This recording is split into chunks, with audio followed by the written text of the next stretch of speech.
大家好，欢迎收看爱上电子。今天咱们修这个收款机的电源。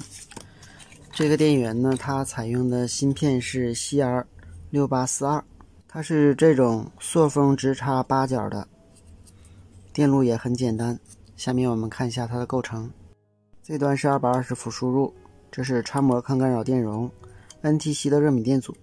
这端是保险供膜抗干扰电感整流桥300伏滤波电容功率管开关变压器芯片，这个是供电滤波电容，这个是供电整流二极管，这个是输出的肖特基二极管，这个是 TL431， 这个是输出滤波电容，都已经鼓包了，被我给换掉了。这是输出的电感。经我测量发现芯片的供电角短路，所以呢把供电滤波电容和供电二极管给拆开了。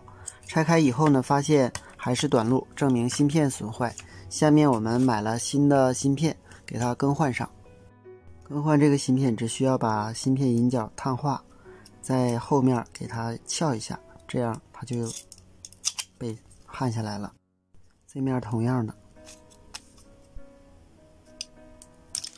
接着我们把新的芯片上上，脚位要对好，把芯片焊上。这回测量供电角不短路了，正常了。好，下面我们把电容和二极管焊好，插电测量。现在我们插电看一下输出是否正常了，指示灯亮了。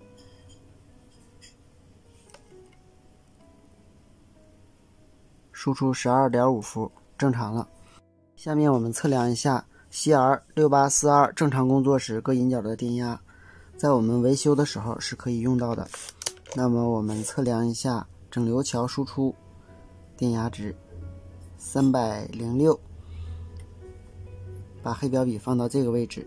它的一角是接地是0伏，二角是稳压引脚接在光偶上的是1伏，三角是高压启动引脚18伏，它的四角是频率设置引脚2伏，它的五角是空角，实际上呢它是温度检测引脚，在这里呢是5伏，它的六角是电流取样引脚，我们看它的电压是0伏，它的七角是供电引脚，正常是15伏，我们看是13伏，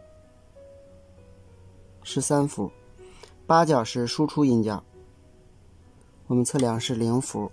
这是 CR6842 的电路图，感兴趣的朋友可以仔细研究一下。好，今天咱们就到这里，谢谢大家，再见。